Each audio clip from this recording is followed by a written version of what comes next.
আসসালামু আলাইকুম সুপ্রিয় শিক্ষার্থী, আশা করা যায় তোমরা সবাই ভালো আছো। আজকে আমরা HTML এর আরেকটি ক্লাসে দেখব যে টেবিল কিভাবে তৈরি করতে হয়। অর্থাৎ HTML এ আমরা এর আগে অনেক কিছু দেখেছি, কিন্তু আজকে আমরা দেখব যে একটি HTML এর টেবিল কিভাবে আমরা তৈরি করব বা টেবিলের বিভিন্ন তথ্যগুলো আমরা কিভাবে উপস্থাপন করব। তো চলো আমরা দেখব আজকে টেবিলটা কিভাবে করা যায়। আমরা এখানে একটি টেবিল দেখতে পাচ্ছি, যেখানে টেবিলের উপরে একটা তথ্য দেওয়া আছে আইসিটি, এবং টেবিলে বিভিন্ন ধরনের তথ্য এখানে লেখা আছে। যখনই তুমি এই ধরনের টেবিল করবা, টেবিলে তোমাকে অনেক কিছু তথ্য তোমাকে জানতে হবে, অর্থাৎ কোন তথ্যটাকে কি বলা হচ্ছে সেটা তোমাকে জানতে হবে। প্রথম অবস্থায় যদি আমি দেখি, টেবিলের উপরে যেটা আছে সেটাকে বলা হয় ক্যাপশন। ঠিক আছে, এই তথ্যটা হচ্ছে ক্যাপশন। ক্যাপশন এবং আমরা দেখতে পাচ্ছি টেবিলের উপরে যেটা আছে সেটা হচ্ছে ক্যাপশন। এবং টেবিলের মধ্যে এই যে লাইনগুলো যে আমরা তৈরি করি, অর্থাৎ এই যে একটি লাইন, এটি একটি লাইন, এটি একটি লাইন, এই সম্পূর্ণ লাইনগুলোকে বলা হয় টিআর। হ্যাঁ, যখন আমরা কোনো লাইন তৈরি করব তখন আমাকে লিখতে হবে টিআর। টিআর এর পুনরূপ হচ্ছে টেবিল র। এবং টেবিলের মধ্যে যে আমরা তথ্যগুলো লিখে আছে, এই দেখো যে 3 দেওয়া আছে, 5.00 দেওয়া আছে, এগুলোকে বলা হয় টিডি। এবং যখন আমরা কোনো শিরোনাম লিখি, শিরোনামটাকে বলা হয় টিএইচ। কেমন শিরোনাম? দেখো এখানে লেখা আছে রোল, এবং নিচে দেখো অনেকগুলো রোলের তথ্য দেওয়া আছে। এখানে জিপে লেখা আছে, অনেকগুলো জিপে দেওয়া আছে। অনেক সময় লেখা থাকে স্টুডেন্ট নেম, অনেকগুলো শিক্ষার্থীর নাম দেওয়া থাকে। তো এই যে উপরে যে তথ্যগুলো দেওয়া আছে এটাকে বলা হচ্ছে শিরোনাম। শিরোনামকে লেখা হয় টিএইচ এর মাধ্যমে। কিন্তু এখন প্রশ্ন হচ্ছে, স্যার আমি চিনবো কিভাবে কোনটা শিরোনাম আছে? শিরোনাম চেনার উপায় হচ্ছে বক্সের মধ্যখানে থাকবে, গাঢ় করে দেওয়া থাকবে এবং শিরোনাম প্রকাশ করবে। তো এইভাবে দেখলে আমরা বুঝতে পারবো সেটা হবে টিএইচ। এবং সম্পূর্ণ তথ্য মিলেই হবে তোমাদের টেবিল। টেবিল করার সময় তোমাকে এই জিনিসটা মাথায় রাখতে হবে, অর্থাৎ সম্পূর্ণ তথ্যটা হচ্ছে আমাদের টেবিল, তারপর টেবিলের উপরে যেটা থাকে সেটা হচ্ছে ক্যাপশন। ক্যাপশন কিন্তু ম্যাক্সিমাম টাইমে টেবিলের উপরেই থাকে। তারপর লাইন তৈরি করতে গেলে আমাদেরকে লিখতে হয় টিআর। এখানে কয়টি লাইন আছে? 1 2 3 4। যতগুলো লাইন তৈরি হবে ততগুলো আমাদেরকে টিআরটা ব্যবহার করতে হবে।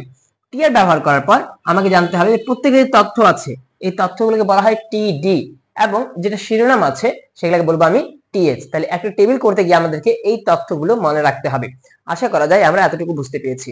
এখন দেখো আমরা এটার অ্যান্সার করব কিভাবে, কিন্তু তার আগে আমি বলে দেই, আমার টিআরটা এখানে শুরু হবে, আমার টিআরটা এখানে শেষ হবে, আমার টিএসটা এখানে শুরু হবে, আমার এই টিএসটা এখানে ক্লোজ হবে।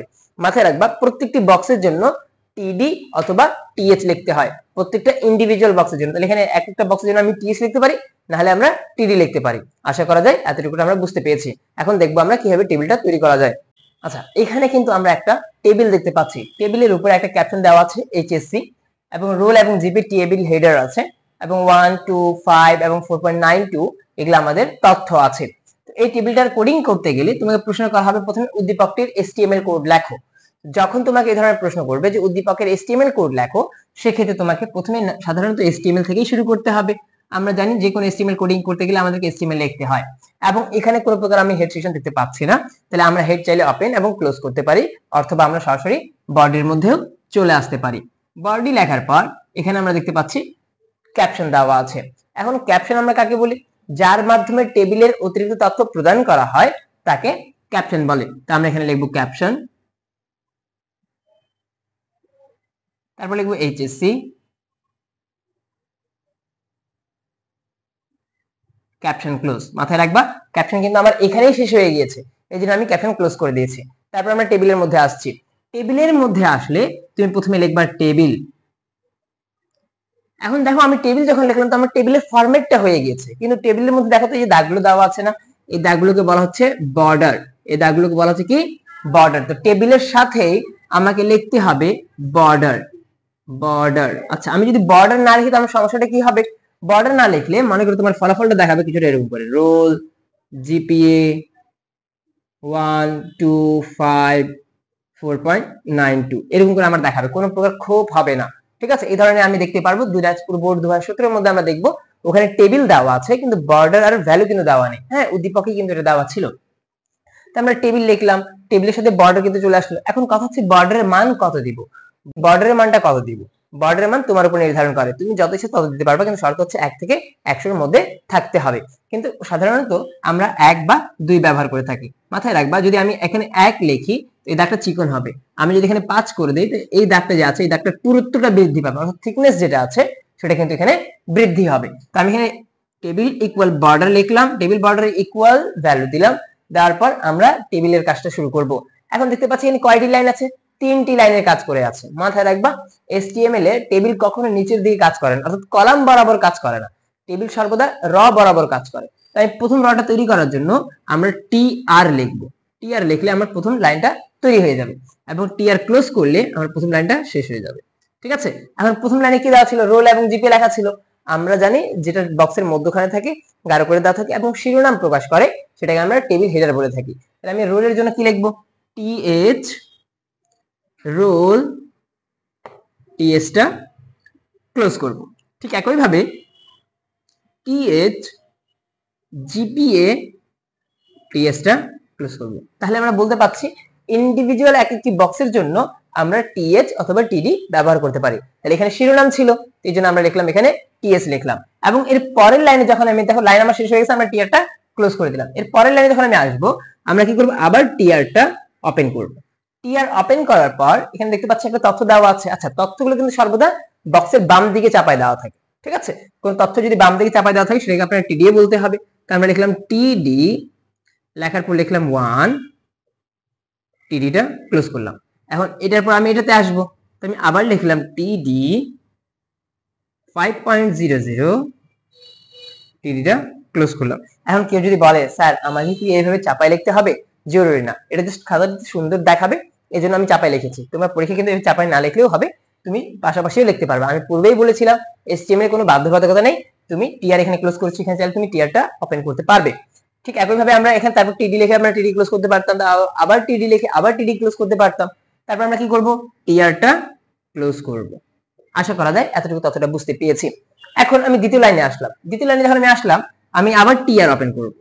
TR ওপেন করার পর লিখলাম TD। এখন দেখো আমি চাইলে কিন্তু পাশেও লিখতে পারি, কিন্তু TD টু TD ক্লোজ, এবং আমি চাইলে নিচের দিকেও লিখতে পারি, কারণ HTML এর মধ্যে কোনো বাধ্যবাধকতা নেই। 4.92 TD ক্লোজ।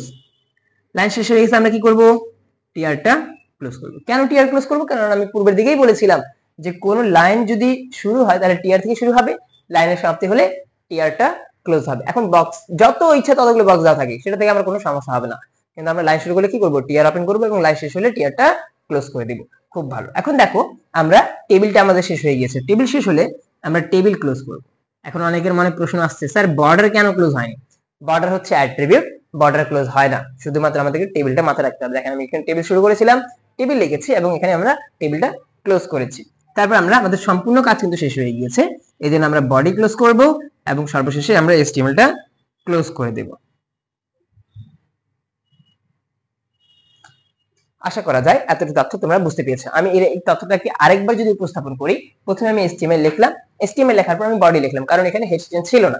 তো টেবিলের কাজ করতে গিয়ে আমি দেখতে পাচ্ছি এখানে ক্যাপশন দেওয়া ছিল, আমি লিখলাম ক্যাপশন HSC ক্যাপশন ক্লোজ। এখন কেউ যদি বলে স্যার আমি ক্যাপশন কিন্তু টেবিল বর্ডারের পরে লিখতে চাই, তাহলে কিন্তু আপনার অ্যানসারটা রাইট দেখায়। হ্যাঁ, তো আমরা লিখলাম টেবিল বর্ডার ইকুয়াল দিয়ে একটা ভ্যালু লিখে দিলাম, এখানে 2 লিখেছি, জরুরিটা 2 লিখতে হবে, তুমি যে কোনো মান লিখতে পারবা। তারপর লাইন শুরু করার জন্য আমরা TR লিখলাম, লাইন শেষ হলে আমরা কি করব? TR টা ক্লোজ করব। আবার প্রত্যেকটা বক্সকে আমি TD অথবা TH বলে থাকি। এখানে শিরোনাম দেখতে পাচ্ছিলাম, শিরোনামের জন্য আমরা জানি যে TH লিখতে হয়, আমি লিখলাম TH রোল TH ক্লোজ। তারপর আবার লিখলাম TH GPA TH ক্লোজ, এবং লাইন যখন শেষ হয়ে গেল আমরা কি করলাম? TR টা ক্লোজ করলাম। আবার পরের লাইনে আসলাম, আবার TR শুরু করলাম। এবার তথ্য ছিল, তথ্যের জন্য আমরা লিখব TD, তথ্য লিখলাম, TD ক্লোজ করে দিলাম। আচ্ছা, সাপোজ মনে করো যে আমার 1 এর বক্সে কিছু লেখা নেই, 1 এর বক্স এরকম করে আমার কাছে ফাঁকা দেওয়া আছে।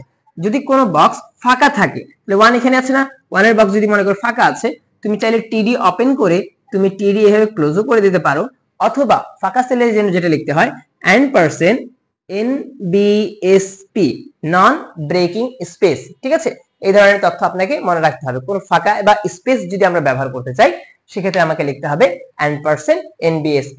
আশা করা যায় আমাদের এতটুকু টেবিলের কাজ তোমরা বুঝতে পেরেছো।